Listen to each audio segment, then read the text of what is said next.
ಇವತ್ತಿನ ಅಪ್ಡೇಟ್ಗೆ ಸ್ವಾಗತ ಸುಸ್ವಾಗತ. ಇವತ್ತಿನ ಅಪ್ಡೇಟ್ ಏನೆಂದರೆ ಗೃಹಲಕ್ಷ್ಮಿ ಯೋಜನೆಯ 12ನೇ ಮತ್ತು 13ನೇ ಕಂತಿನ ಹಣ ಯಾವಾಗ ಬರುತ್ತೆ?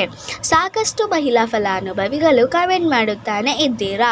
ಈ ವಿಡಿಯೋದಲ್ಲಿ ಗೃಹಲಕ್ಷ್ಮಿ ಯೋಜನೆಯ 12ನೇ ಮತ್ತು 13ನೇ ಕಂತಿನ ಹಣ ಯಾವಾಗ ಬರುತ್ತೆ ಅಂತ ಈ ವಿಡಿಯೋದಲ್ಲಿ ತಿಳಿಸಿಕೊಡುತ್ತೇನೆ. ಅದಕ್ಕಿಂತ ಮುಂಚೆ ಯಾರೆಲ್ಲ ನಮ್ಮ ಚಾನಲನ್ನು ಸಬ್ಸ್ಕ್ರೈಬ್ ಮಾಡದೇ ನೋಡುತ್ತಿದ್ದಾರೋ ಪ್ಲೀಸ್ ನಮ್ಮ ಚಾನಲ್ಗೆ ಸಬ್ಸ್ಕ್ರೈಬ್ ಮಾಡುವುದನ್ನು ಮರೆಯಬೇಡಿ. ಇದಕ್ಕಿಂತ ಮುಂಚೆ ಯಾರೆಲ್ಲ ನಮ್ಮ ಚಾನಲನ್ನು ಸಬ್ಸ್ಕ್ರೈಬ್ ಮಾಡಿದ್ದೀರೋ ಅವರಿಗೆ ನನ್ನ ತುಂಬ ಹೃದಯದ ಧನ್ಯವಾದಗಳು. ಮೊದಲನೆಯದಾಗಿ ಗೃಹಲಕ್ಷ್ಮಿ ಯೋಜನೆಯ 11ನೇ ಕಂತಿನ ಹಣ ಬಂತು. ತುಂಬ ಲೇಟ್ ಆದ ಮೇಲೆ ಬಂತು. ಇನ್ನು ಎಲ್ಲ ಫಲಾನುಭವಿಗಳ ಪ್ರಶ್ನೆ ಏನೆಂದರೆ 12ನೇ 13ನೇ ಕಂತಿನ ಹಣ ಯಾವಾಗ ಬರುತ್ತೆ?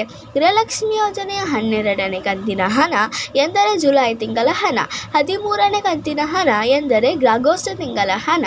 ಈ ಹಣ ಯಾವಾಗ ಬರುತ್ತೆ ಅಂತ ನೀವು ಕೇಳುವುದಾದರೆ ನಮ್ಮ ಮಹಿಳಾ ಮತ್ತು ಮಕ್ಕಳ ಕಲ್ಯಾಣ ಇಲಾಖೆಯ ಸಚಿವೆಯಾದಂತಹ ಲಕ್ಷ್ಮಿ ಹೆಬ್ಬಾಳ್ಕರ್ ಮೇಡಮ್ ಅವರು ಹೇಳಿದ್ದಾರೆ, ನಾವು 11ನೇ ಮತ್ತು 12ನೇ ಕಂತಿನ ಹಣವನ್ನು ಬಿಡುಗಡೆ ಮಾಡಿಬಿಟ್ಟು ಎಲ್ಲ ಫಲಾನುಭವಿಗಳ ಖಾತೆಗೆ ಜಮಾ ಆಗಿದೆ ಎಂದು ಮಾಧ್ಯಮದ ಮುಂದೆ ಮಾತನಾಡಿದ್ದಾರೆ.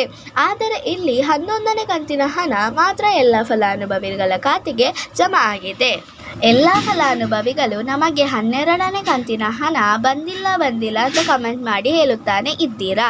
ನಿಮಗೆ ಈ ತಿಂಗಳ 31ನೇ ತಾರೀಕಿನ ಒಳಗಡೆ ಹಣ ಜಮಾ ಆಗುತ್ತೆ.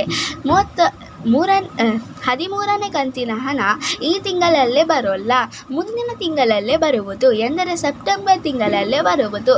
ಇನ್ನು ನಿಮಗೆ 12ನೇ ಮತ್ತು 13ನೇ ಕಂತಿನ ಹಣದ ಬಗ್ಗೆ ಒಂದು ಕ್ಲಾರಿಟಿ ಸಿಕ್ಕಿದೆ ಅಂತ ಅಂದ್ಕೊಳ್ಳುತ್ತೇನೆ.